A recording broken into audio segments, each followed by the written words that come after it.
దేశము కొరకు చేయబడిన విజ్ఞాపనమును దేవుడు అంగీకరించెను. దేవునికి సమస్త మహిమ కలుగునుగాక. ఆమేన్. హల్లెలూయా, హల్లెలూయా.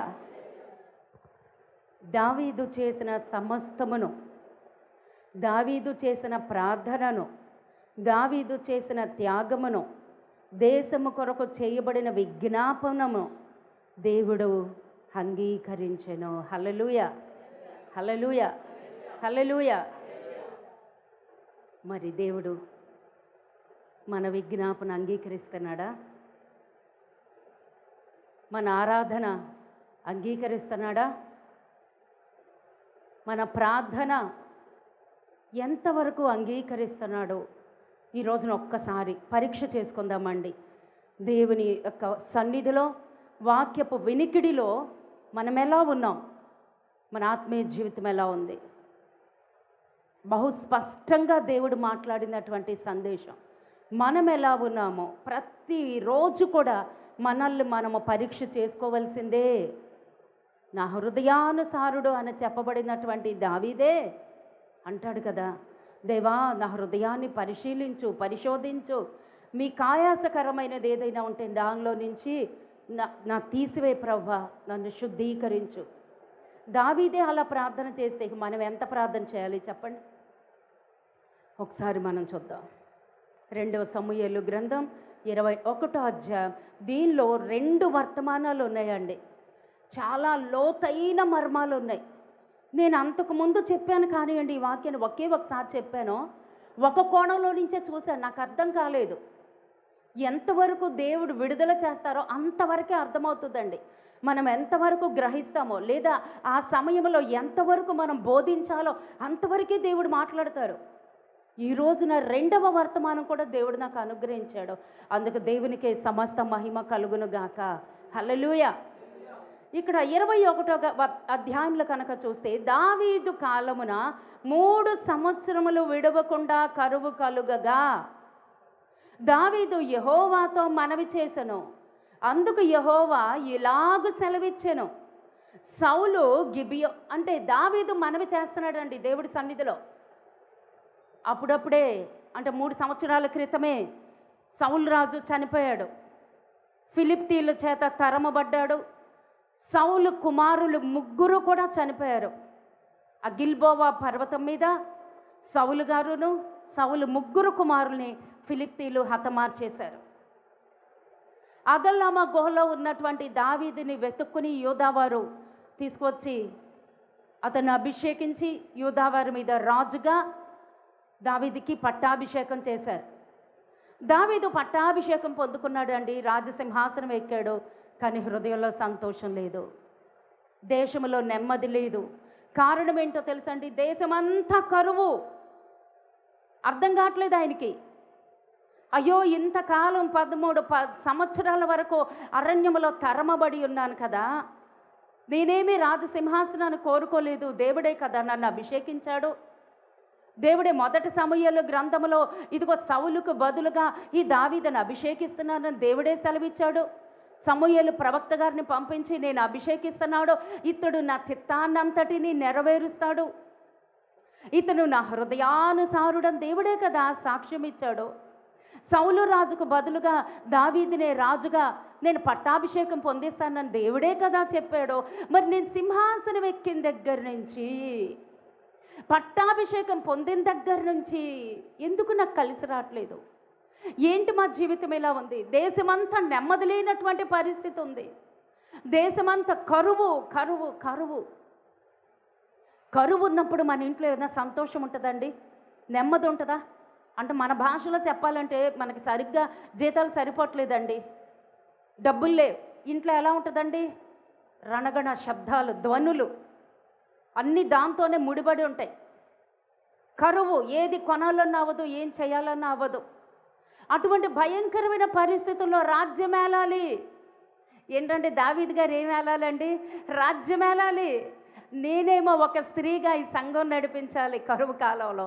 వచ్చేది నాకు మే నెలంతా కరువు కాలమే. దేవునికి స్తోత్రం. ఏలియాలాగా ఆ కెరీతో వాగు దగ్గర ఉండి కూర్చొని చూడవలసిన దినం కాబట్టి కారణం ఏంటో తెలుసా? చాలా శుభవర్తమానం. ఈ యొక్క మే నెల అంతా కూడా బుధవారాలు శుక్రవారాలు ప్రార్థనలు లేవు. కొంతమందికి సంతోషం, కొంతమందికి విచారం. నాకైతే కరువు కాలమే. ఎందుకంటే ఏలియాలాగా ఆకాశం తట్టి నేను కళ్ళెత్తి చూడాలి. ప్రతి విషయంకి దేవుడి సన్నిధిలో కనిపెట్టాలి. అర్థమయ్యే ఉంటుంది, అంత వివరంగా చెప్పక్కర్లేదు. ఆ ఆరాధనలు ఉంటేనే కొద్దిపాటి నేను ఇక్కడ నడిపించటానికి నాకు కొంచెం ధైర్యం ఉంటుంది. అయినా నా దేవుడు శక్తివంతుడు, నా దేవుడు సృష్టికర్త. హల్లెలూయా. ఓకే, అది పక్కన పెట్టేద్దాం. దావీదు గారు రాజు అయ్యాడండి. 3 సంవత్సరాలు అయ్యింది. కానీ దేశమంతా కరువే ఉంది. అర్థం కావట్లేదు, ఏం చేయాలో తెలియట్లేదు. దావీదు గారు రోజుకి 7 సార్లు దేవుణ్ణి స్తుతిస్తాడు, 7 సార్లు ప్రార్థిస్తాడు. దానియేలు 3 సార్లే, దావీదు గారు 7 సార్లు అండి. మరి మనం ఎన్నిసార్లు మనం లెక్క చెప్పుకోవాల్సి ఉన్నది. దేవునికి స్తోత్రం కలుగునుగాక. హల్లెలూయా. 3 సంవత్సరాలు అయిపోయిందండి. ఆయనకి ఏం అర్థం కావట్లేదు. చివరికి ఏం చేశాడో తెలుసండి? దావీదు చాలా ప్రార్థనా పరుడండి. వెళ్ళిపోయాడు, దేవుడి సన్నిధిలోనికి వెళ్ళిపోయాడు, తలుపులు వేసుకున్నాడు, విజ్ఞాపన చేస్తున్నాడు, విచారణ చేస్తున్నాడు, దేవుడి సన్నిధిలో మొర పెడుతున్నాడు అండి. ప్రభువా, ఏంటి నేను సింహాసనం ఎక్కిన దగ్గర నుంచి కూడా ఏంటి ఈ పరిస్థితులు మారట్లేదు, శాంతి లేదు, నెమ్మది లేదు, సౌకర్యాలు లేవు, కరువుతో ఇశ్రాయేలీల ప్రజలందరూ కూడా అల్లమటించిపోతున్నారు. ఏం జరిగింది? నేనేం చేయాలి ప్రభువా? దేవుడు మాట్లాడారు, దావీదు నువ్వే తప్పు చేయలేదు, దావీదు నువ్వే తప్పు చేయలేదు. కానీ అంతకు ముందు ఉన్నాడు కదా రాజు సౌలు, నిబంధన మీరాడు. రాజైన సౌలు నిబంధన మీరాడు. ఏదైతే దేవునితో నిబంధన చేయబడిందో ఆ నిబంధన మీరాడు. కాబట్టి ఈ 3 సంవత్సరాల నుంచి కరువు అనే శాపం ఏలుబడి చేస్తూ ఉంది. అందుకే ఏది కలిసి రావట్లేదు, ఏది కలిసి రావట్లేదు. కారణం ఏంటో తెలుసా? కారణం ఏంటో తెలుసా? సౌలు రాజు నిబంధన మీరాడు. నాతో చేసుకున్నటువంటి నిబంధనని త్రోసిపుచ్చి ఉన్నాడు. అందుకే అతని జీవితం కరువుతో, దేశమంతా కూడా కరువుతో అల్లమటించిపోతుంది. అతను చనిపోయినా సరే ఆ శాపం ఏలుబడి చేస్తుందండి. అతనితో పోలేదండి. ఈ రోజున మన జీవితాల్లో కొన్ని బంధకాలు ఉంటాయి, కొన్ని శాపాలు ఉంటాయి, కొన్ని వ్యతిరేకతలు ఉంటాయి. ఎందుకు మన జీవితం ఇలా ఉందో అని దేవుడి సన్నిధిలో మనం మొర్రపెట్టి ప్రార్థన చేసి ఆ బంధకాలన్నీ కూడా మనం ఏం చేయాలండి? యేసు నామములో విరగగొట్టాలండి. ఆ బంధకాలు ఎప్పుడైతే మనం విరగగొడుతూ ఉంటామో దేవుడు కార్యం చేయటం మొదలు పెడతాడు. దేవునికి స్తోత్రం. హల్లెలూయా. మొదటి అధ్యాయం చూసామండి. మొదటి ఒక అధ్యాయంలో దేవుడు మాట్లాడాడు, దావీదు ఇశ్రాయేలీలు రాజైనటువంటి సౌలు నిబంధన మీరాడు. ఏ నిబంధన మీరాడో ఇప్పుడు చూద్దాం. 2వ వచనం. గిబియోనీలు ఇశ్రాయేలీల సంబంధికులు కారు. గిబియోనీలు ఇశ్రాయేలీల సంబంధికులు కారు, వారు అమోరీలతో శేషించిన వారు. ఇశ్రాయేలీలు మిమ్మును చంపమని ప్రమాణపూర్వకముగా వారితో చెప్పియుండరి. కానీ సౌలు ఇశ్రాయేలీలు యూదావారి యందు ఆసక్తి గలవాడై వారిని హతము చేయుచుండెను. ఏంటండి? ఏంటండి? సౌలు రాజు నిబంధన మీరాడు, పొరపాటు చేశాడు, తప్పు చేశాడు. కారణం ఎప్పుడు? దేవుడు చాలా స్పష్టంగా రాయించి ఉంచాడు. చూడండి, గిబియోనీలు ఇశ్రాయేలీల సంబంధికులు కారు. వాళ్ళు ఇశ్రాయేలీలు కాదు, గిబియోనీలు వారు ఎవరంటే వారు అమోరీలలో శేషించిన వారు. ఇశ్రాయేలీలు, ఇది నిబంధన. ఇశ్రాయేలీలు మిమ్మును చంపమని ప్రమాణపూర్వకముగా వారితో చెప్పియుండిరి. గాని సౌలు ఇశ్రాయేలీలు యూదావారి యందు ఆసక్తి కలవాడి వారిని హతము చేయుచుండెను. అంటే దాని అర్థం ఏంటో తెలుసండి? యెహోషువ గ్రంథం 9వ అధ్యాయంలో యెహోషువ రాజ్యాలు జయించుకుంటూ వెళ్ళిపోతున్నాడండి. శత్రువులు జయించుకుంటూ, రాజ్యాలను జయిస్తూ, యుద్ధాలు చేసుకుంటూ వెళ్ళిపోతున్న సమయంలో గిబియోనీయులు వస్తారు. గిబియోనీయులు ఇంకా నెక్స్ట్ గిబియోనీయుల మీదకి యుద్ధం. ఆ గిబియోనీయులకి ఈ యుద్ధం వెళుతున్నప్పుడు వాళ్ళు ముందుగానే తెలుసుకుని ఆ యొక్క యెహోషువ దగ్గరికి వచ్చేస్తారు. యెహోషువ దగ్గరికి ఎలా వచ్చారు? ఎంతమంది కన్నా గుర్తుంది ఎవరికన్నా? మారువేషంలో వస్తారు. చిరిగిపోయిన బట్టలు కట్టుకుని, ఆ యొక్క ఆహారాలు ఎండిపోయినటువంటి ఆ యొక్క రొట్టె ముక్కలు పట్టుకొచ్చి యెహోషువ దగ్గర అంటారు, నాయనా నువ్వు న్యాయాధిపతిగా ఉన్నావు, దేవుడి యుద్ధాలు చేస్తున్నావు, మోషేకి మారుగా నువ్వు అభిషేకించబడి ఉన్నావు. మాకు తెలుసు, మేము సుదూరం నుంచి వచ్చాం. ఇదిగో మీరు మాతో యుద్ధం చేస్తారని తెలిసి నీతో సంధి చేయడానికి మేము వచ్చాము అని ఆ యెహోషువని ఎప్పుడైతే అడిగారో యెహోషువ కరిగిపోతాడండి. వారి విన్నపాలు చూసి కరిగిపోతాడు. వారి యొక్క ఆహార పదార్థాలు చూసి, ఆ మాసిన బట్టలు, చిరిగిన బట్టలు చూసి, అయ్యో వీరు చాలా దూరం నుంచి వచ్చారు, వాళ్ళు దేవుడికి భయపడుతున్నారు కాబట్టి వీళ్ళని క్షమించేద్దాం. క్షమాపణ అన్నగాని, తీర్పు అన్నది కానీ దేవుడిదేనండి. హల్లెలూయా. వారిని క్షమించేద్దాం అని చెప్పి వారితో ఒడంబడిక చేసేసుకుంటారు. ప్రమాణం చేసేసాడండి, మేము మీ ప్రజలని చంపము. అది ప్రమాణం. 2వ వాక్యములో 2వ వచనములో ప్రమాణం చేశాడు యెహోషువ. గిబియోనీయులని మేము చంపము, మీరు ఇంతగా తగ్గించుకుని దేవుడికి మీరు భయపడుతున్నారు కాబట్టి మేము మిమ్మల్ని చంపము అని ప్రమాణపూర్వకంగా యెహోవా నామమున నేను మీకు ప్రమాణం చేస్తున్నానని యెహోషువ గ్రంథములో 9వ అధ్యాయంలో ఒట్టు పెట్టేసుకున్నాడండి. ప్రమాణం చేశాడు. కానీ కొంతకాలమైన తర్వాత తెలిసిపోతుంది. కొంతకాలమైతే తెలుస్తుంది. యెహోషువ దగ్గరకు వచ్చి వాళ్ళందరూ అంటారు, అయ్యా వారందరూ కూడా నీ దగ్గరకు వచ్చి మోసం చేశారు. వాళ్ళెవరో కాదు, మన ప్రక్కన ఉన్నటువంటి గిబియోనీలే. వాళ్ళు చాలా దూరం నుంచి వచ్చాము, మా బట్టలు చూడండి, మా ఆహారం చూడండి, మేము అప్పుడు తీసుకొచ్చుకున్నటువంటి ఆహారం ఎండిపోయింది, మేము అప్పుడు వేసుకున్నటువంటి వస్త్రములు చిరిగిపోయినాయి, అవి మాసిపోయినాయి అని మనతో మాట్లాడారు కదా. అదంతా అబద్ధం. వాళ్ళు మన పక్కన ఉన్నటువంటి వారే. నీతో అబద్ధమాడి నీతో సంధి చేసుకున్నారు అని ఎప్పుడైతే తన దగ్గర ఉన్నటువంటి ప్రజలు సమాచారాన్ని తెచ్చారో యెహోషువ వెంటనే గిబియోనీయులు పిలుస్తాడండి.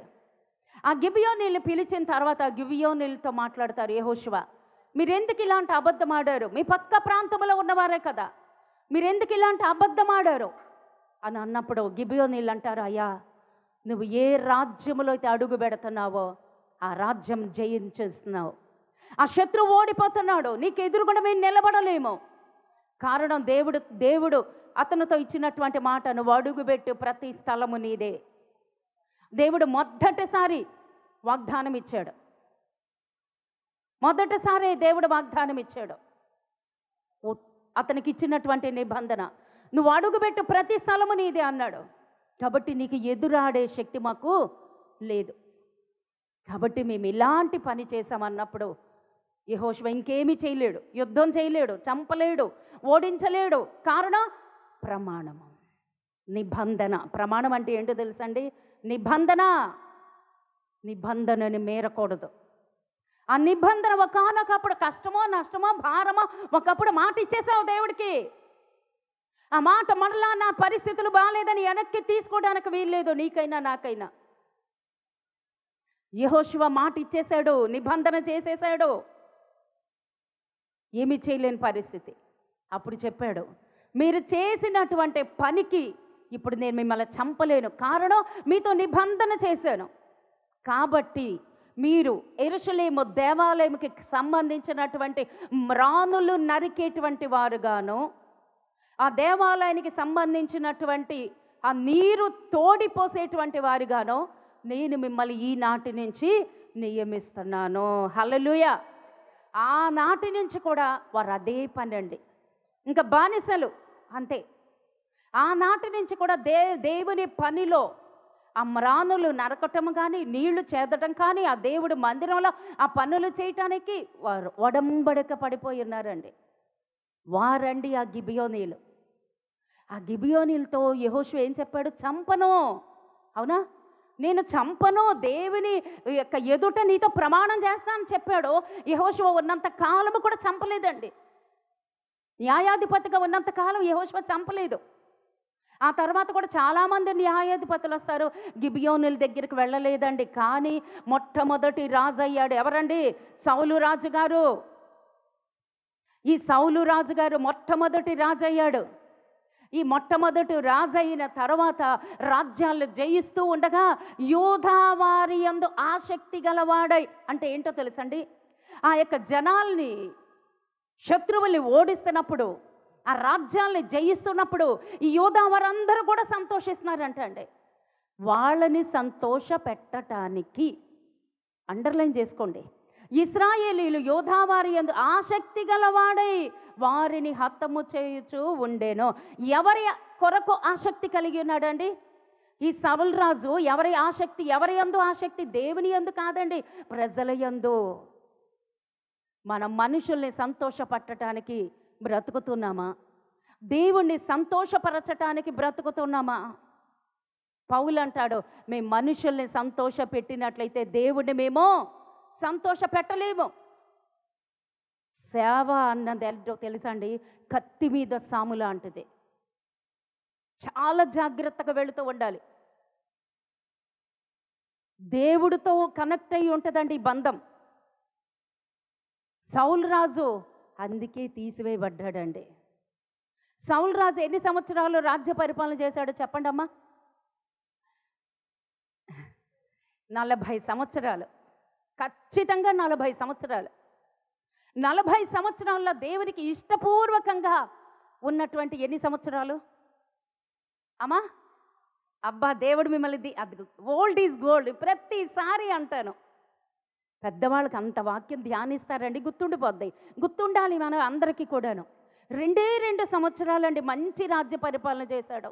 తర్వాత ఎంతమ్మా సునీతమ్మ చెప్పమ్మా? అబ్బా నా బంగారు తల్లి, లెక్కలు మాత్రం బాగా చెప్పుద్ది మా అమ్మాయి. 38 సంవత్సరాలు దేవుడికి ఇష్టం లేనటువంటి రాజ్య పరిపాలన, తన మనస్సు చంపుకున్నటువంటి రాజ్య పరిపాలన, మనుషుల్ని ప్రేమించి మనుషుల కొరకు బ్రతికినటువంటి, మనుషుల్ని సంతోష పెట్టడానికి బ్రతికినటువంటి రాజ్య పరిపాలన, అది దేవుడు ఇష్టపడలేదు.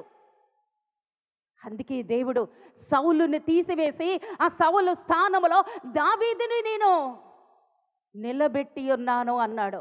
దేవునికి స్తోత్రం. నాకు ఈ మాట పలుకుతుంటే నాకు ఇంకో మాట గుర్తుకొస్తుందండి, ఇది పులిపీఠం. అందుకే ఇక్కడికి ఎవరిని నేను రానివ్వనండి. మీరు అనుకోవచ్చు నువ్వు అంత పవిత్రంగా ఉన్నా, నేను ఎంత పవిత్రంగా ఉన్నానో దేవుడికి తెలుసండి. నేను ఇక్కడుండి చెప్పిన కొన్ని సంవత్సరాల క్రితం దేవుడు నాతో ఒక మాట మాట్లాడారు. ఒక ప్లేస్కి నన్ను వెళ్ళమన్నారు. నువ్వు వెళ్ళి అక్కడ నేను అందిస్తున్నటువంటి వాక్యం చెప్పు అంటే, ఆ ప్లేస్ చాలా కష్టతరమైన ప్లేస్. మనల్ని ఎవ్వరూ కూడా అంగీకరించరు, చెప్పే మాటలు వినరు. ప్రవ్వా నేను వెళ్ళను అక్కడికి అన్నాను. అయితే నిన్ను తీసేసి, సౌలు రాజును తీసేసి దావీదును నిలబెట్టుకున్నట్లుగా నేను నీ ప్లేస్లో ఇంకొకళ్ళు నిలబెడతా అన్నాడు. నేల మీద సాష్టాంగం పడిపోయానండి.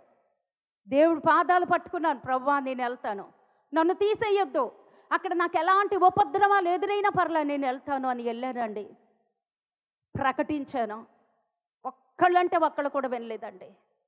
ఒక్కళ్ళంటే ఒక్కళ్ళు. ఇప్పటికి ఇంచుమించు 6 సంవత్సరాలు వినలేదు. తిరస్కారాలు, తిరుగుబాటులు భయంకరమైనటువంటి నేను అనుభవించాను. కానీ ఇప్పుడు వాళ్ళు ప్రతిఫలం అనుభవిస్తున్నారండి. ఎలాంటి పరిస్థితి, ఏ మాట అయితే చెప్పొచ్చానో అదే జరుగుతుంది.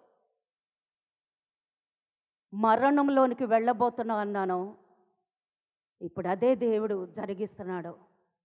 మరణ యాతనలు, మరణం తరుముతుంది. అది చెప్పటానికి నేను భయపడ్డాను. అప్పుడు వాళ్ళు వినలేదు. 6 సంవత్సరాలు అయింది. ఇప్పుడు అదే జరుగుతుంది. తరుముతుందండి మరణం వారిని. ఇప్పటికీ గ్రహిస్తారో లేదో నాకు తెలియదు. ఆనాడు సౌలుతో అన్నాడు, సౌలుని తీసివేసి ఆ స్థానంలో దావీదుని నిలబెట్టుకుంటాను అని. కానీ సౌలుకి 38 సంవత్సరాల అవకాశం ఇచ్చాడండి. సౌలు రాజు తన ప్రవర్తన మార్చుకోలేదు. అంతమైపోయాడు. ఫిలిప్తీలో వచ్చి ఆ గిల్బోవ పర్వతం మీద చంపేశారు. తను ముగ్గురు కొడుకులు చనిపోయారు. తర్వాత దావీదుని దేవుడు నిలబెట్టేసుకున్నాడు, రాజు అయిపోయాడు. ఆ రాజు అయిపోయిన తర్వాత ఆ క్షామం ఉన్నది, ఆ కరువు ఉన్నది. ఆ కరువు ఏంటని దేవుడు సన్నిధిలో విజ్ఞాపన చేస్తుంటే దేవుడు మాట్లాడాడు. వాళ్ళు చేసుకున్న నిబంధన మీరారు.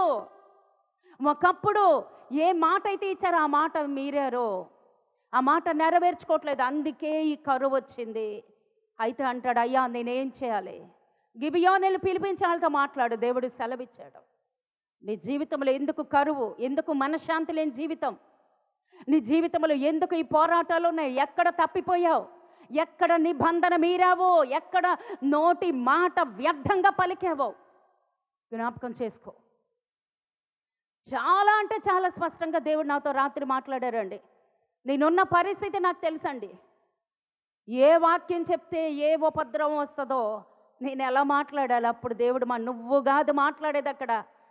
నాది లీడర్షిప్, నాది అధికారం, నేను మాట్లాడతాను, నేను సరిచేస్తాను. నిమ్మళమైపోయానండి నేను. దేవునికి స్తోత్రం. నిబంధన మీరారు. సౌలు రాజు నిబంధన మీరినట్లుగా మీరారు. కానీ దావీదు సరి చేసుకున్నాడండి. గిబియోనీలు పిలిచాడు. గిబియోనీలు, అయ్యా ఈ కరువుకి కారణం మీ దగ్గర చేసుకున్న నిబంధన ఇశ్రాయేలీయుల రాజైన సౌలు గారు మీరారు. ఇప్పుడు నేను అది సరి చేయబోతున్నాను. ఏం చేయాలి? మీకేం కావాలి? దానికి ప్రతిఫలంగా మీకేం కావాలి అని అంటే ఆ గిబియోనీలు ఏమన్నారో తెలుసండి? మాకు వెండి వద్దు, బంగారం వద్దు. ఏంటండి? మాకు వెండి వద్దు, బంగారం వద్దు. సౌలు రాజు మా మీద యుద్ధం చేసి జనాంగానంతటిని చంపి ఉన్నాడు. ఇప్పుడు గిబియోనీలు క్షీణించిపోయారు. కాబట్టి సౌలు కుటుంబంలో నుంచి మాకు 7 కావాలి, 7 కుమారులు కావాలి. సౌలు కుటుంబంలో నుంచి మాకు 7 కుమారులు కావాలి, సౌలు కుమారులు. వారిని మేము గిబియా పర్వతం మీద ఉరి వేయించేస్తాం, ఉరి తీయించి చంపేస్తాం. అప్పుడుతో మా పగ చల్లారుతుంది. వాళ్ళు ప్రమాణం మీరి ఉన్నారు, నిబంధన మీరి ఉన్నారు. వెంటనే వాళ్ళు వెళ్ళిపోయిన తర్వాత దావీదు ఏడుస్తాడండి. దావీదు చాలా మంచోడండి, చాలా ప్రేమ దావీదుకి. దావీదు ఏడుస్తాడు, ప్రభువా 7 కుమారులు, సౌలు గారి కుమారులు చనిపోతారా ఇప్పుడు? కానీ ఏం చేయలేను. దేవుడు అన్నాడు, ఆ గిబియోన్లను పిలిపించి వాళ్ళు ఏం చేయమంటే అది చెయ్యి. గిబియోన్లకు అప్పగించేశాడు ఇశ్రాయేలీయుల్ని. గిబియోన్లు ఏం చెప్పారు? ఇప్పుడు దావీదు అది చేయాలి. ఏడ్చాడు ఏడ్చాడు ఏడ్చాడు, కానీ తప్పదు, చెయ్యాలి. అప్పుడు ఆలోచించడం ప్రారంభించాడు. మంచి మాట ఉంటుంది చూడండి, 7వ వచనంలో, తానును సౌలు కుమారుడగు యోనాతానును యెహోవా నామమును బట్టి ప్రమాణము చేసి ఉన్న హేతువు చేత రాజు సౌలు కుమారుడగు యోనాతానుకు పుట్టిన మెషీబోతును అప్పగింపక. ఉరి తీయాల్సిన కండిషన్ అక్కడ ఉందండి. ఆలోచిస్తున్నాడు, సౌలు గారి కుమారులు ఎవరున్నారు? వారి బిడ్డల్ని అప్పగించాలి. సౌలు కుమారులు 7 ఎవరిని అప్పగించాలి? లెక్క వేస్తున్నాడు అండి. ఒక బిడ్డ ఎవరో తెలుసండి? యోనాతానుకు పుట్టినటువంటి మెషీబోషేతు. ఆ బిడ్డని ఆలోచించినప్పుడు అతనికి గుర్తుకొచ్చింది. ఎందుకో తెలుసా? అతన్ని చంపటానికి అవ్వదు. తానును సౌలు కుమారుడగు యోనాతానును యెహోవా నామమును బట్టి ప్రమాణానికి, నిబంధనకి అంత విలువ ఉందండి. ఒకానొకప్పుడు నేను యోనాతానుతో నిబంధన చేశాను కాబట్టి ఈ యోనాతాను కుమారుడైన మెషీబోషేతు చంపడానికి అవ్వదు, ఈ మెషీబోషేతుని అప్పగించడానికి అవ్వదు. కాబట్టి మెషీబోతుని తీసి పక్కన పెట్టేశాడండి. ఇంకెవరున్నారో తెలుసా అండి? మేరాబు. మేరాబు ఎవరండి? ఎవరికైనా గుర్తుందా? ఎవరమ్మా? మీకాలు మీకాలు వినిపించట్లా. మీకాలు. మేరాబు అన్నాను కదా, మీకాలు అంటున్నారు. కాదండి, మేరాబు అన్నది పెద్ద కుమార్తె, మీకాలు అన్నది 2వ కుమార్తె. పెద్ద కుమార్తెకి అతను ఒడంబడిక పడతాడు రాజుగారు. ఎవరైతే 100 ముందేళ్లు తెస్తారో అలా అప్పగిస్తానో మాట తప్పుతాడు అప్పుడు సౌలు. ఆ మేరాబుకి ఇంకొక అబ్బాయిని ఇచ్చి పెళ్లి చేసేస్తాడు. ఆ మేరాబుకి ఇంకొక అబ్బాయి ఇచ్చి పెళ్లి చేస్తే రెండవసారి ఈ యొక్క గొలియాతును చంపినప్పుడు మెరాబుని ఇస్తానని చెప్పి అంటాడు, మాట తప్పాడు. మెరాబుకి ఇంకొక అబ్బాయిని ఇచ్చి పెళ్లి చేసేస్తాడు, ఇంకొక రాజునిచ్చి. మరలా ఏమవుతుంది, 100 ముందేళ్ళు తెచ్చిన వాళ్ళకి మరలా మీకాల్ని ఇచ్చి నా రెండవ కుమార్తెనిచ్చి వివాహం చేస్తాను అంటే మీకాల మీద మనసు కలుగుతుంది మనోడికి. 100 ముందేళ్ళు దేవాబు అంటే 200 ముందేళ్ళు తెస్తాడు. ఫిలిప్తీలు చంపి వాళ్ళు తీసుకొచ్చినప్పుడు తప్పనిసరి మీకాల్ని ఇచ్చి పెళ్లి చేసేస్తాడండి సౌలు గారు. ఆ మేరాబేనండి ఇప్పుడు. ఆ మేరాబు 5 కుమారులను కంటది. ఆ మేరాబుకి 5 కుమారులు ఉంటారు. దావీదు లెక్కలు వేయడం ప్రారంభిస్తాడు. 5 సరిపోరు, ఇంకొక 2 కావాలి. ఆ 5 ఎవరో తెలుసా అండి? మేరాబుకి పుట్టినటువంటి బిడ్డలు. ఇక్కడ చూడండి 8వ వచనం, అయ్యా కుమార్తెయగు రిస్పా సౌలునకు కనిన 2 కుమార్తెలను, అర్నోనిని మెషీబోషేతును. సౌలు కుమార్తెయగు, ఇక్కడ ఉంది చూసారండి, సౌలు కుమార్తెయగు మేరాబు మెహూలాతీయుడగు బల్జిల్లయి కుమారుడైన అద్రియేలునకు కనిన 5 కుమారులను పట్టుకొని గిబియోనీలకు అప్పగించెను. సరిపోయిందండి లెక్క. మేరాబు కనినటువంటి 5 కొడుకులు, తర్వాత రిస్మా కనినటువంటి 2 కొడుకులు. ఎంతమంది అయ్యారండి? 7. ఇప్పుడు మెషీబోషేతు అంటే యోనాతాను కొడుకు సేవ్ అయిపోయాడు. కారణం యోనాతాను, మీకు గుర్తుంది కదా, నిబంధన చేసుకున్నాడు. కత్తినిచ్చి, నడికట్టునిచ్చి, అతని దుప్పటినిచ్చి, నేను నీ మీద ఎప్పుడు యుద్ధం చేయను, అలాగే నా మీద కూడా నువ్వు ఎప్పుడు యుద్ధం చేయకు. ఒక నిబంధన, అది ఎప్పుడో రాజు కాకముందే చేసుకున్న నిబంధన. ఒక మనిషితో చేసిన నిబంధనకే అంత విలువ ఉంటే నువ్వు దేవుడితో చేసుకున్నావు మనవి, ఇంకెంత జాగ్రత్తగా ఉండాలి. దేవుడు మనతో చేసుకున్న నిబంధన ఎన్నటికీ మీరడు. కానీ మనం అనేక సార్లు దేవుడితో, ప్రభువా నువ్వు నాకు ఇది ఇస్తే నేను అది చేస్తా, ఎన్నోసార్లు నిబంధన చేసుకున్నావు. జ్ఞాపకం చేసుకో, ఆ నిబంధనలో నుంచి నిబంధన మీరావు. అదే దేవుడు మాట్లాడుతున్నాడు. దేవుని స్వరానికి మన చెవులు అప్పగించేద్దాం, మన హృదయాన్ని అప్పగించేద్దాం. దేవుడు జ్ఞాపకం చేసుకుంటున్నాడు. ప్రతిదీ లెక్కేనండి దేవుడికి. ఈ మేరాబు పుట్టినటువంటి 5 కొడుకులను, ఈ రిస్పా ఉన్నటువంటి 2 కొడుకులను అప్పగించేస్తే తీసుకెళ్ళి ఉరి తీశారండి. అయితే ఇంతకీ ఈ రిస్పా అన్నటువంటి వ్యక్తి ఎవరు? మెరాబు అంటే తెలిసిపోయింది, దావీదుకి సౌలు రాజుకి కూతురు అని, అవునా? ఈ రిస్పా ఎవరమ్మా? ఈ రిస్పా ఎవరు అంటే సౌలు రాజుకి ఉపపత్ని. 2వ అధ్యాయంలో 3వ అధ్యాయంలో చాలా స్పష్టంగా ఉంది. ఇప్పుడు అదంతా నేను చెప్పడానికి సమయం సరిపోదు. ఇది 3వ అధ్యాయంలో చాలా స్పష్టంగా రాయబడి ఉంటుంది. అయ్యా కుమార్తెయగు రిస్పా అనేసి ఉంటుంది చూడండి, కావాలంటే 3వ అధ్యాయంలో ఉంటుంది, 2వ అధ్యాయంలో కూడా ఉంటుంది చూడండి. ఆమె ఎవరు? ఉపపత్ని, సౌలు గారికి ఉపపత్ని. ఓకే, 3వ అధ్యాయము 6వ వచనం, సౌలు కుటుంబీలకు దావీదు కుటుంబీలకు యుద్ధము జరుగుచుండగా అబ్నేరు సౌలు కుటుంబీలకు బహు సహాయము చేశాను. అయ్యా కుమార్తెయగు రిస్పా అను ఒక ఉపపత్ని సౌలుకుండెను. హల్లెలూయా. ఈమెవరో తెలుసండి? ఉపపత్ని అంటే భార్య కాదు, కానీ భార్య స్థానంలోనికి వచ్చేస్తుంది. ఎందుకంటే తను ఇష్టపడి తెచ్చుకున్నటువంటి వ్యక్తి, తన ప్రేమించి తెచ్చుకున్నటువంటి వ్యక్తి, వాళ్ళతో బిడ్డలు కూడా కనొచ్చు. ఆనాటి కాలం, ఈ కాలం కాదండి, ఈ కాలం కాదు, ఎవరు తొందరపడద్దు. ఆనాటి కాలంలో దేవుడు పర్మిషన్ ఇచ్చాడు. అపొస్తలుల కార్యంలో మనం చూసాం, కొన్ని దేవుడు చూడనట్లుగా ఊరుకున్నాడు అంట. ఇప్పుడు మాత్రం అన్ని స్పష్టంగా చూసేస్తున్నాడండి. చాలా జాగ్రత్తగా ఉందాం సుమా. దేవునికి స్తోత్రం. ఈమె ఎవరంటే రిస్పా, సౌలు గారి ఉపపత్ని. ఈ సౌలు గారు చనిపోయిన తర్వాత ఏమవుతుందో తెలుసా అండి? అబ్నేరు, సౌలు సేనాధిపతి అయినటువంటి అబ్నేరు వస్తాడు. అతను ఎలాగో చనిపోయాడు కదా, నేను ఉపపత్నిగా ఉంచుకుంటే తప్పేంటి అనుకుంటాడు. ఏంటండి, నేను ఉపపత్నిగా ఉంచుకుంటే తప్పేంటి అనే ఆమెతో అక్రమ సంబంధం పెట్టుకున్నాడు కూడాను. 3వ అధ్యాయం 8వ వచనంలో ఉంటుంది, తన కొడుకు వచ్చి అడుగుతాడు, నా తల్లితో ఇష్బోషేతో అడుగుతాడు, నా తల్లితో నువ్వు ఎందుకు కూడి ఉన్నావు అని అడుగుతాడు. ఆ తర్వాత అవన్నీ నేను చెప్పడానికి సమయం అవ్వట్లేదండి. చాలా వాక్యం ఉంది, ఎంతవరకు గ్రహిస్తారో తెలియట్లా. సౌలు రాజు చనిపోయాడు. ఆయన ఉపపత్ని అయినటువంటి రిస్పా ఉంది. రిస్పాకి 2 కొడుకులు ఉన్నారు. ఈ లోపల అబ్నేరు ఎంటర్ అయిపోయాడు. రాజు చనిపోయాడు, స్త్రీ ఖాళీగా ఉంది, ఖాళీ భర్తీ చేద్దాం అనుకున్నాడు. వెళ్ళాడు, ఆమెతో గడపడానికి వెళ్ళాడు, ఆమెతో ఉంటున్నాడు. తన కుమారుడు ఒప్పుకోలేదండి. తన కుమారుడు ఒప్పుకోలేదు. నా తల్లితో నువ్వు ఎందుకు ఇలా కూడావు?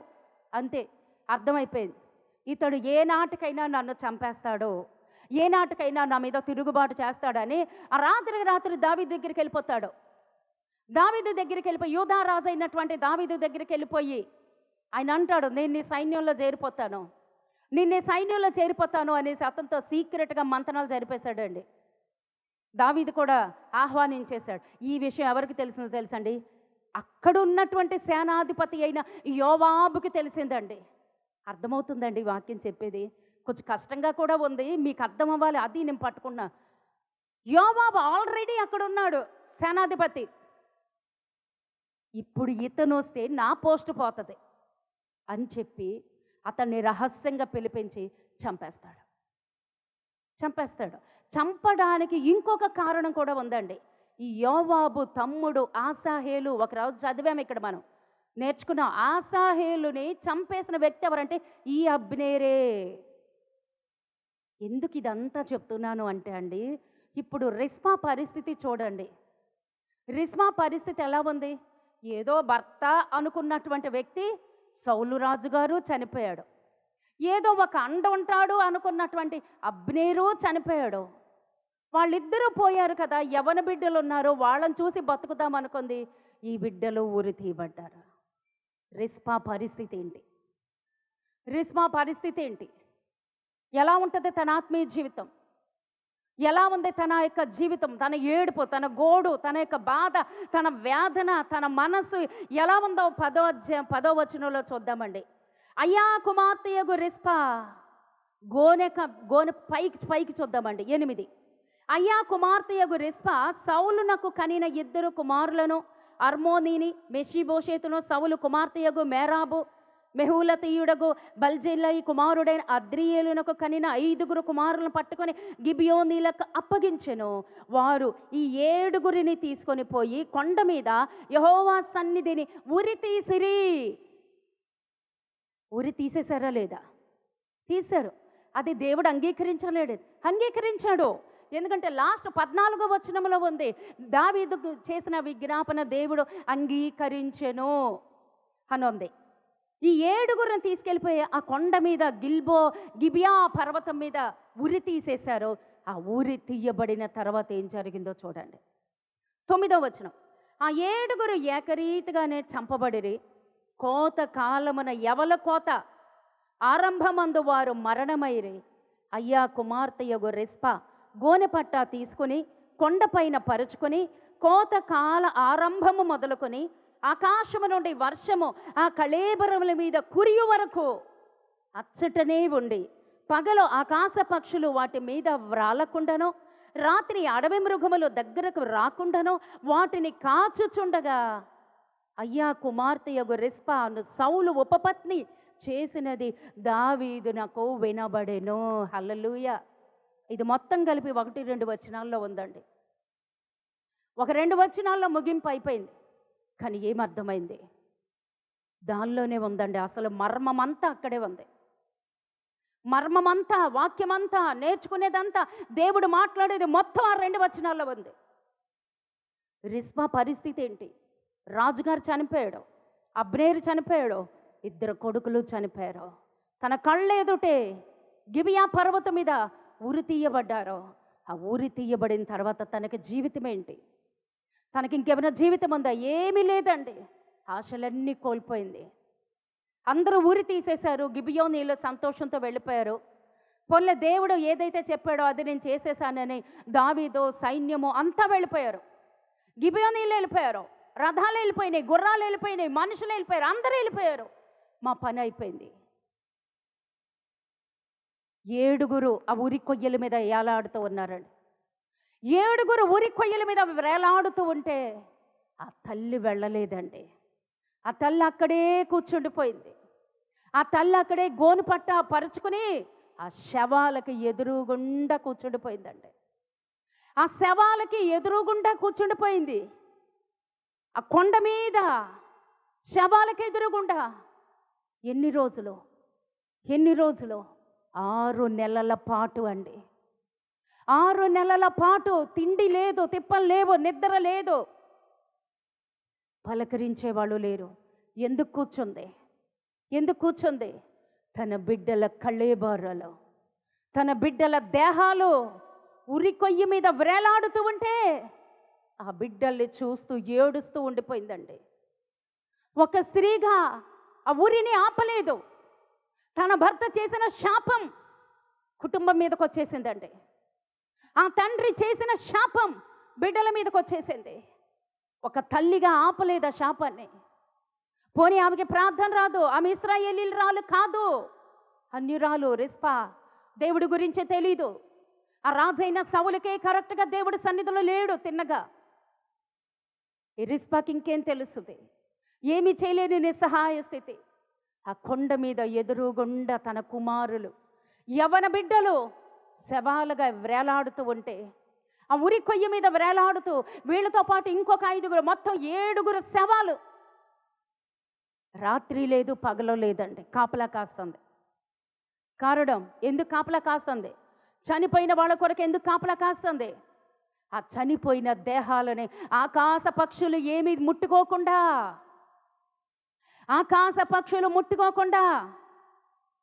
చేతిలో ఒక కర్ర పట్టుకుని ఆ వచ్చిన పక్షులను తరుముతుందండి. ఆ వచ్చే పక్షులు ఏ పక్షులండి? పిచ్చుకల, చిలకల, కాకుల, ఏవస్తాయి? రాబందులు. అంత భయంకరమైనటువంటి పరిస్థితులు ఆమె ఉందండి.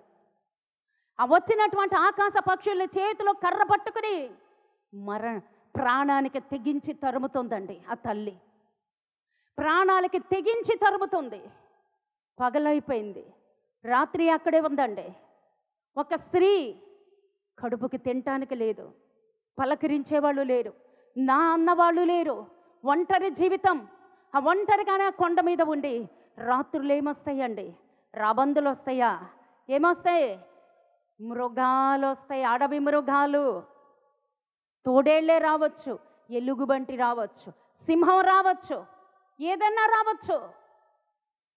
ఎంత ధైర్యం అండి, ఎంత త్యాగం అండి. తన బిడ్డల కొరకు ఆమె చనిపోవటానికి కూడా సిద్ధమైపోయిందండి. తన బిడ్డలు బ్రతికున్న బిడ్డలు కాదండి, చనిపోయిన బిడ్డల కొరకు ఆమె త్యాగం చేస్తుంది. తన ప్రాణాన్ని సమర్పిస్తుంది, ప్రాణానికి తెగించి సాహసం చేస్తుంది. చేతిలో కత్తెమ నొంద కర్రండి, ఆధారం ఏమీ లేదు. ఒక స్త్రీ గోను పట్టపరుచుకుంది, చేతిలో కర్ర పట్టుకుంది.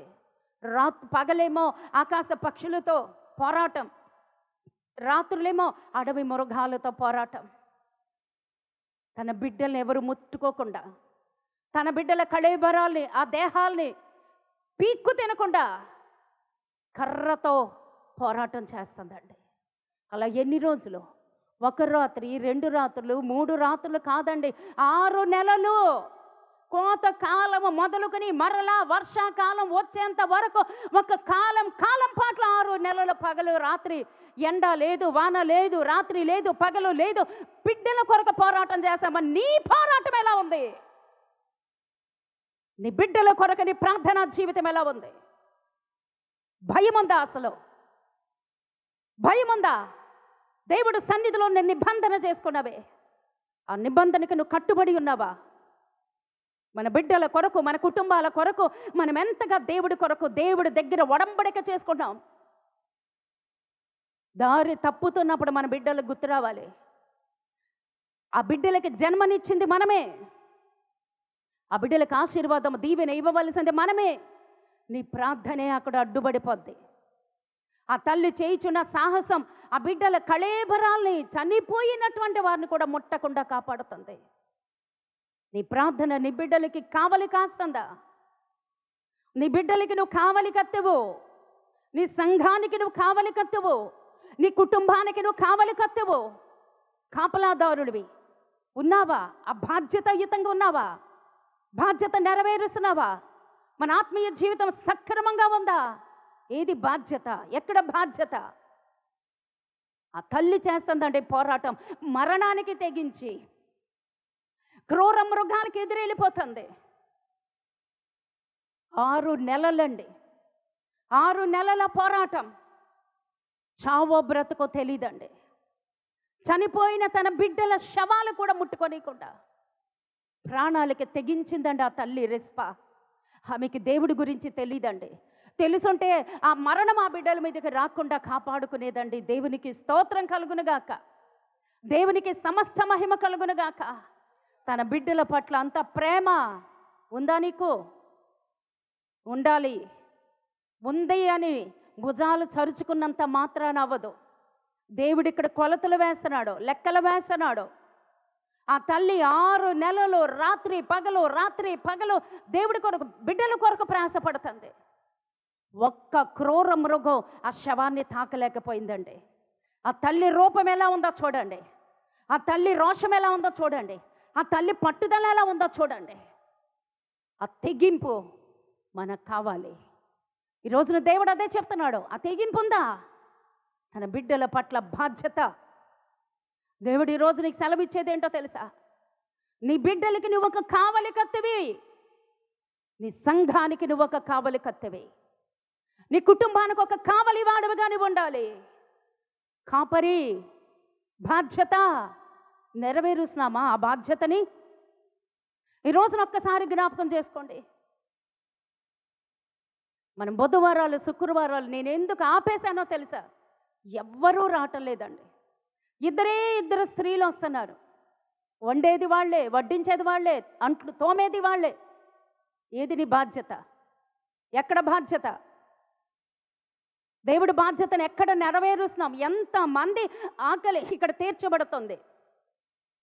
నీకు ఒక బాధ్యత ఇచ్చాడు. పాటలు పాడాల్సిన బాధ్యత, ఆరాధన చేయాల్సిన బాధ్యత. ఆ బాధ్యతను ఎక్కడ పెట్టావు? దేవుడు నిన్ను ఈ రోజున లెక్క అడుగుతున్నాడు. నువ్వు నాతో చేసుకున్న నిబంధన, నా బిడ్డలకి ఉద్యోగం వస్తే నా వ్యాపారం ఆపేస్తానన్న నిబంధన ఏది? ఈ 4 రోజులు హ్యాపీ, బుధవారం లేదు, శుక్రవారం లేదు. మరి నీ ఉద్యోగానికి సెలవా? నువ్వు చేసే వ్యాపారాలకి సెలవిస్తున్నావా? దేవుడి దగ్గర నువ్వు లెక్క అప్పు చెప్పుకోవా? దేవుడు నిన్ను అడగడు అనుకుంటున్నావా? దేవుడు లెక్క అడుగుతున్నాడు. ఒక బాధ్యత దేవుడు మనకిచ్చాడు. ఆ బాధ్యతలో మనం ఎంతవరకు నమ్మకంగా ఉంటున్నాం? మనం చేసేటువంటి పనిని బట్టే దేవుడు తీర్మానం తీస్తాడండి. దేవుడే అన్నాడు, ఆ కరువు అందుకే వచ్చింది. ఆ బిడ్డల్ని ఊరి తీయటానికి దేవుడే అంగీకరించాడు. బహు భయంకరమైనటువంటి మాట అది. దేవుడే అనుమతి ఇచ్చాడు. ఆ శ్రమ మన మీదకి రాకుండా ఉండాలి అంటే మనము దేవుడు సన్నిధిలో పడిపోవాలి, సాగిలు పడిపోవాలి. దేవుడు సన్నిధిలో అది దాటిపోవాలి మనల్ని. మన బిడ్డలకి మనం కావలి కత్తమే, మన సంఘానికి మనం కావలి కత్తమే, మన కుటుంబాలకి మన కాపలాదారులమే, మన కుటుంబానికి మనమే యాజకులమే. మన దేవుడు మనల్ని దాటి వెళ్ళిపోయే దేవుడు కాదండి. ఆపేసిందండి రిస్పా, క్రూర మృగాలను ఆపేసిందండి. కోరాహు కుమారులు ఆ బలిపీఠపు కొమ్ములు పట్టుకుంటే ఉగ్రత ఆగిపోయిందండి. ఒకసారి జ్ఞాపకం చేసుకోండి. నేను ఒకటి మరలా ఈ టాపిక్ నేను ఎత్తను. బాధ్యత లేదా మీకు? ఈ రోజున మానేశారు, చాలా సంతోషం. అందరికీ సమస్యలు ఉంటాయి, పనులు ఉంటాయి. ఒక్క ఫోన్ కాల్ వస్తుందా? ఒక్క మెసేజ్ వస్తుందా? బాధ్యత ఉందా? అమ్మా నేను ఇవాళ రాలేకపోతున్నాను. నువ్వు ఉద్యోగం చేస్తున్నావు, పర్మిషన్ తీసుకోకుండా నువ్వు సెలవు పెట్టేయగలవా? ఎందుకో ఇంత గట్టిగా ఎందుకు మాట్లాడవలసి వస్తుందో తెలుసా? నేను ఎదుర్కొంటున్న సమస్యలు రకరకాలవి. ఈమెమి సేవకురాలు ఏం చెప్తుంది ఇక్కడ అంటున్నారు కొంతమంది. ఈమెకేం వచ్చు అంటున్నారు కొంతమంది, నా కోసమే చెప్పింది అంటున్నారు కొంతమంది, పాటలు ఇవ్వదు కాబట్టి మీరు రామంటున్నారు కొంతమంది, ఈమెకు చెప్పి మానాలా అంటున్నారు కొంతమంది. నాకు చెప్పక్కర్లేదండి. నాకు అప్పగించిన బాధ్యతని నేను దేవుడికి లెక్క అప్పచెప్పాలి. ఈ రోజున మీరు లెక్క ఎలా అప్పచెప్పాలో నేను అలాగే లెక్క అప్పచెప్పాలి. నన్ను నమ్మాడు కాబట్టి దేవుడు ఈ రోజుని బాధ్యత అనుగ్రహించి ఉన్నాడు. దేవుడికి నేను లెక్క అప్పచెప్పాలి. ఆ రోజున రిస్పా తన బిడ్డల మీదకి ఆ క్రూర మృగాలు రాకుండా, ఆకాశ పక్షులు రాకుండా ఎంత పోరాటం చేసేదో, నేను ఆత్మీయంగా నా సంఘము కొరకు అదే పోరాటం చేస్తున్నానండి. అదే పోరాటం చేస్తున్నా. శాపం కానీ, ఆ ఉగ్రత కానీ, ఆ తెగులు కానీ, ఆ కరువు కానీ నా మీదకి, నా బిడ్డల మీదకి, ఎవ్వరి మీదకి రాకుండా దేవుడి దగ్గర విన్నవించుకోవాల్సిన బాధ్యత నాకుంది. మీ కుటుంబాల గురించి చేయాల్సిన బాధ్యత మీకుంది. దేవుడు సన్నిధిలో మనం నమ్మకస్తులుగా ఉండిపోవాలండి. దేవునికి స్తోత్రం. గత శుక్రవారం నాడు ఎపఫ్రా చక్కటి వర్తమానం అండి. అంతకుముందు ఏమో వర్తమానం అండి, దేమా అండ్ మార్కు. దేమా వెళ్ళిపోయాడు లోకంలోకి, మార్కు వచ్చేసాడు తప్పు తెలుసుకొని. మార్కును దేవుడు దీవించాడు. ఎపఫ్రా కొరింథీ పత్రికలో మనం చూసాం, కొలస్సీ పత్రికలో మనం చూసాం. అన్యుడు, కొలసీయుడు, ధనవంతుడు, అన్యత్వం నుంచి బయటకు వచ్చేసాడు. 2 సంవత్సరాలు పౌలు గారి దగ్గర తర్ఫీదు, 2 సంవత్సరాలు తర్ఫీదు పొందాడండి. 3 సంఘాలు కట్టేశాడు. కొలసీ సంఘము, లవదొకయ సంఘము, హియోరా సంఘము, 3 సంఘాలు కట్టాడు. కానీ ఆ సంఘాల్లో తప్పుడు బోధలు వస్తున్నాయి, తర్కవాదులు వస్తున్నాయి. ఏం చేయాలో తెలియట్లేదు. నా వల్ల కావట్లేదయ్యా, నేను సరిదిద్దలేకపోతున్నాను, నా వల్ల కావట్లేదు, నా మాట వింటలేదు. చెరసాలలోకి వెళ్ళిపోయాడు. 16,000 కిలోమీటర్ల దూరం వెళ్ళిపోయాడు. తనున్న ప్లేస్ నుంచి రోమా చెరసాలకు వెళ్ళిపోయి పౌలు గారితో అన్నాడు, నా మాట వింటలేదు, నా వల్ల కాదు, నేనేం చేయలేను. అప్పుడు కొలస్సీలకు ఒక ఉత్తరం రాసి తుకీకు అన్నటువంటి వ్యక్తితో పంపుతాడండి పౌలు గారు. అదే ఇప్పుడు మనం చదువుకుంటున్న కొలస్సీ పత్రిక. ఆ ఎపఫ్రా గురించి ఆ యొక్క పౌలు గారు సాక్ష్యం, ఇతను నమ్మకస్తుడు, ఇతడు దేవుని చిత్తమును నెరవేర్చేవాడు, అతను దేవునికి దాసుడు, మాకు కూడా దాసుడు. దాసుడు అంటే చూసాం, యజమానుడు కాదండి, దాసుడు అంటే దాసుడికి సొంత నిర్ణయం ఉండదు, సొంత ఆలోచన ఉండదు, సొంత చిత్తం ఉండదు. ఆ యజమాని ఏది చెబితే అది చేయటమే. అందుకే నేను కూడా కొన్ని వాటిల్లో రాయించినప్పుడు ఇలాగ నేను రాయించటానికి మరి ఏవేవో పెద్ద పేర్లు రాయించడం నాకు అస్సలు ఇష్టం. నేనేం చెప్తాను తెలిసిన నా పిల్లలు, దేవుని దాసురాలు అని రాయించండి అంటాను. నాకు చాలా ఇష్టం అండి. దేవుని దాసురాలు, దేవుని సేవకురాలు. సేవకులకి, దాసులకి సొంత నిర్ణయం ఉండదు. నేను క్రీస్తు ఖైదీని అంటున్నాడు ఎపఫ్రా. మనం ఎవరికి ఖైదీ అయిపోయాం? దేనికి ఖైదీ అయిపోయాం? దేని చేత బంధించబడిపోయాం? ఏ బంధకాలు మనకు బంధించి ఉన్నాయి? ఇదేదో ఆవేశంతో, ఆక్రోధంతో చెప్పేది కాదండి. అంచుకాల దినాల్లో మనం ఉన్నాం. గత ఆదివారం కూడా గుర్తు చేశాను, బజంట్ అనేటువంటి పక్షి తిరిగేస్తుంది. ఆ బజంట్ అనేటువంటి పక్షి కేవలం యెరూషలేములో మాత్రమే ఉంది. ఆ బజంట్ అనేటువంటి పక్షి ప్రపంచంలో ఎక్కడా లేదు, యెరూషలేములో మాత్రమే ఉంది. ఎందుకు అది తిరుగుతుంది? అది సంవత్సరానికి ఒక్క పక్షి పెట్టేది, ఇప్పుడు సంవత్సరానికి 12 పక్షులు పెడుతుంది. దానికి సంతానాభివృద్ధి కలుగు చేసేసాడు దేవుడు. ఏంటా బజంట్? ఏంటా బజంట్ పక్షి యొక్క చరిత్ర? మనుషులను తింటదండి. రాజులను తినటానికి, సహస్రాధిపతులను తినటానికి, మానవుల్ని తినటానికి, గుర్రములను తినటానికి. కీర్తనలో ప్రకటన 19వ అధ్యాయంలో ఉందండి. ఆ పక్షిని నేను పిలిచాను అన్నాడు. ఆల్రెడీ అది వచ్చి తిరుగుతుంది. దాని సంతానాభివృద్ధి కలిగిపోయింది. రాజులను, సహస్రాధిపతులను, ఆ యొక్క అధిపతులను, మానవులను, ఆ గుర్రములను అందరినీ తినేయటానికి దేవుడు ఆల్రెడీ పిలిచేశాడు. అంటే ఏంటో తెలుసా అండి? జరగబోయే విపత్తు, రాకడ, జరగబోయేటువంటి విపత్తు, 3వ ప్రపంచ యుద్ధం. ఆ యుద్ధంలో జనసంఖ్య నశించిపోతుంది.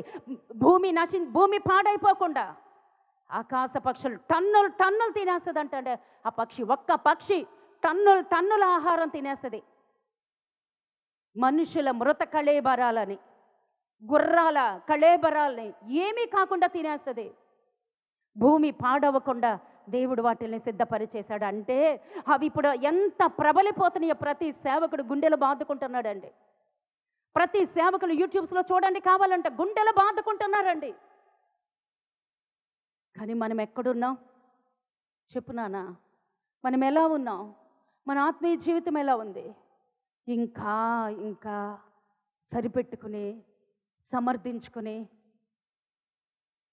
మనల్ని మనము మోసపుచ్చుకునేటువంటి జీవితంలో ఉంటే ఆ రోజున విడవబడితే మన పరిస్థితి ఏంటి? మీకు తెలుసా? పులిపీఠం దగ్గరుండి చెప్తున్నాను, ప్రతిరోజు నా బిడ్డలు నాకు గుర్తుకొస్తారండి.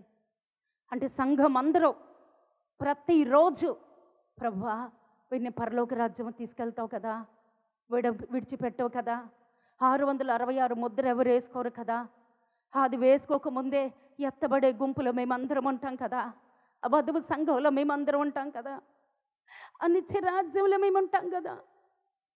ఒకవేళ అల్ప విశ్వాస అవిశ్వాసంగా ఉండి విడవబడిపోతే ఆ ప్రకటన గ్రంథం నేను బాగా చదువుతానండి ఒకప్పుడు. ఇప్పుడు అది చెప్పమని కూడా ఒకరిద్దరు అడుగుతున్నారు. అది చెప్పితే ఇది మీ మంది ఉండరండి, వాళ్ళ మీద లెక్కేసుకోవచ్చు. ప్రకటన గ్రంథం కనుక చెప్పితే ఇక్కడ ఉండరు మనుషులు. జరగబోయే భవిష్యత్తు అది ప్రతిరోజు నాకు గుర్తుకొస్తుందండి. పులిపీఠం దగ్గర ఉండి చెప్తున్నాను, బిడ్డలు విడవబడితే ఏమవుతుంది ప్రభువా, ఏం జరుగుతుందో నాకు తెలుసు. అంత్యక్రీస్తు పరిపాలన రాబోతోంది. లేదా విడవబడితే నిత్య నరకాగ్ని, అగ్ని ఆరదు, పురుగు చావదు. అటువంటి లోకంలోకి నా బిడ్డలు వెళ్ళకూడదు. అటువంటి లోకంలోకి నా సంఘ బిడ్డలు, నాకు అప్పగించిన బిడ్డలు నేను లెక్కప్ప చెప్పాలి కదా ఒక రోజున. వాళ్ళెవ్వరు వెళ్ళకూడదు ప్రభువా. వాళ్ళందరినీ దర్శించు. తప్పుడు అడుగులు వేసిన సరిదిద్దు, శిక్షించు కానీ రక్షించు. శపించద్దు, రక్షించు ప్రభా. నాకున్న ఈ కొద్ది మంది జనాంగాన్ని నీ రాజ్యంలోకి నేను తీసుకెళ్తే నాకు అంతే చాలు. ఆ రిస్పా మనోవేదన అండి, ఆ రిస్పా రోదన 6 నెలల పాటు తన బిడ్డల్ని కాపాడుకు, చనిపోయిన బిడ్డలు, శవముగా వెలహాడుతున్న బిడ్డలు తన కళ్ళ ముందే ఆ కళేబరాలుగా మారిపోయారు, ఎముకల గూడుగా మారిపోయారు. ఆ చర్మం అంతా ఎండిపోయింది, ఆ రూపం పోయింది, ఆ పోలికలు పోయినాయి, ఆ జీవం పోయింది. అయినా తన బిడ్డల మీద ప్రేమ చల్లారలేదు. ఈరోజు తల్లి, నీ బిడ్డల మీద ఎంత ప్రేమ ఉంది నీకు? నీ ప్రేమ, ఆ యొక్క రిస్మా ప్రేమతో ఒక్కసారి పరీక్షించి చూసుకో. మన జీవితాన్ని ఏది బంధించకూడదండి. నిద్ర బంధించకూడదు, తిండి బంధించకూడదు, ఇహలోకపు కోరికలు బంధించకూడదు. మనం చచ్చిన స్థితిలో ఉంటే మాత్రమే దేవుడి సన్నిధిలో సజీవులుగా మనం మారిపోతామండి. దేవుడికి స్తోత్రం. 6 నెలల తర్వాత ఆ నోట రాజుగారి దగ్గరికి వెళ్ళిపోయింది ఆ మాట. రాజుగారి దగ్గరికి, దావీదు గారి దగ్గరికి ఎప్పుడైతే రిస్పా ఆ కొండల మీద కర్ర పట్టుకుని కళేబరాల దగ్గర కాపలా ఉండిపోయిందని తెలిసిందో, హుటాహుటీన పరిగెత్తుకుంటా వెళ్ళిపోయాడండి రాజుగారు. తన సైన్యాన్ని తీసుకుని వెళ్ళిపోయారు. అంతేకాదు యాబేష్ గిలాదీలు ఆ సౌలు యొక్క ఎముకలని, ఆ యోనాతాను ఎముకలని భద్రపరిచారు. ఆ పిచ్చిల వృక్షం దగ్గర దాచిపెట్టి ఉన్నారని ఆ యొక్క ఉన్నటువంటి ఆ ఎముకలను అవన్నీ కూడా పెట్టుకొని తెచ్చి ఆ కొండ మీదకి వెళితే రిస్పా ఉందండి. చూసి ఏడుస్తాడు గుండె పగిలేలాగా. ఒక స్త్రీ ఇంత గొప్ప సాహసమా? ఏడుస్తాడండి దావీదు. ఏడ్చి అప్పుడు అక్కడ ఉన్నటువంటి సైనికుల ద్వారా ఆ కళేబరాలను దింపి ఆ కళేబరాలకి భూస్థాపితం చేస్తాడండి. ఎందుకు ఆ తల్లి అక్కడ ఉందమ్మా? తన బిడ్డల్ని ఆకాశ పక్షులు వచ్చి కొరుక్కుని తినకూడదని, ఆ యొక్క క్రూర మృగాలు తన బిడ్డల్ని కొరుక్కుని తినకూడదని, ఆ బిడ్డల శవాల్ని కాపాడుకోవాలని. ఏ నాటికైనా ఎవరో ఒకరు వస్తారో తన బిడ్డల్ని దింపుతారు, నేను భూస్థాపితం చేయాలి, నా బిడ్డల శవాల్ని కాపాడుకోవాలి, ఆ యొక్క ఎముకలని నేను భూస్థాపితం చేయాలని ఆ భూస్థాపితం కొరకు ఈమె భూస్థాపితం అయిపోవడానికి సిద్ధమైపోయిందండి. మన ప్రార్థన ఎంత ఉందండి? మన తెగింపు ఎంత ఉంది? మన యొక్క సిద్ధపాటు ఎంత ఉంది? రోషం, పౌరుషం కావాలండి మన జీవితంలో. త్యాగం కావాలి మన బిడ్డల పట్ల, దేవుడి పట్ల. ఆ తల్లి అంత గొప్ప త్యాగం చేసింది. దావీదు రాజు వెళ్ళిపోయి సైనికులతో ఆ 7 శవాలను తీసి భూస్థాపితము చేసి ఆ సౌలు యోనాతాను ఆ యొక్క శల్యములను కూడా, ఆ యొక్క ఎముకలను కూడా తెచ్చి భూస్థాపితం చేస్తే ఆమె నెమ్మది అయిపోయిందండి. అప్పుడు దావీదు గారితో మరలా ఆ లోకంలోకి వచ్చేసిందండి, ఈ రాజ్యంలోకి. ఖచ్చితంగా నాకు తెలిసి దావీదు ఆశ్రయం ఇస్తాడండి, దావీదు ఆదరిస్తాడు. దావీదు చాలా ప్రేమ హృదయం, దావీదు సంరక్షణలోనే ముందని నేను మనస్ఫూర్తిగా నేను నమ్ముతా. వదలడు దావీదు, వదలడు. దావీదు చాలా మంచోడు. దావీదు దగ్గర ఆమె రక్షణ పొందుంటుంది. అంతేకాదు, ఎప్పుడైతే ఈ భూస్థాపితం కార్యక్రమం జరిగిందో వెంటనే లాస్ట్ మాట ఉంది కదా, తర్వాత దేశము కొరకు చేయబడిన విజ్ఞాపనను దేవుడు అంగీకరించెను. ఆ భూస్థాపితం చేసినప్పుడు ఇవన్నీ కూడాను దేవుడు అంగీకరించి దేశం మీద ఉన్నటువంటి కరువును తొలగించి వేశాడండి. దేవునికి స్తోత్రం కలుగునుగాక. హల్లెలూయా. ఈ రోజున మనం దేవుడితో చేసుకున్న నిబంధనలో ఎక్కడ తప్పిపోయామో సరిదిద్దుకుందాం. ఆ శాపం, ఆ ఉగ్రత అది మన మీదకి, మన బిడ్డల మీదకి రాకముందే సరిదిద్దుకుందామండి. మన బిడ్డల కొరకు రిస్పా కావలి కత్తిగా ఉండిపోయిందండి. క్రూర మృగాలు, ఈ లోకంలో భయంకరమైనటువంటి దుష్టులు, భయంకరమైన దుష్టత్వం, అంధకార చీకటి శక్తులు, ఏ పాపము మన బిడ్డల మీద కబళించకుండా మనం ఏం చేయాలి? ఏ పాపములు మన బిడ్డలు పట్టబడకుండా తల్లి మనం ప్రార్థన చెయ్యాలి. ఈరోజు దేవుడు అడిగేది నీ ప్రార్థన. ఆ తల్లి అయిన రిస్పా అంత పోరాటం, 6 నెలలు రాత్రి పగలు తిండి మానేసి గోనుపట్ట కట్టుకొని ఒంటరిగా. ఈరోజు మన ఆత్మీయ జీవితం ఎలా ఉంది? మన ప్రార్థన ఎలా ఉంది? మనల్ని మనం పరీక్షించుకుంటూ కళ్ళు మూసుకుని దేవుడికి మన జీవితాన్ని అప్పగించేసుకుందాం.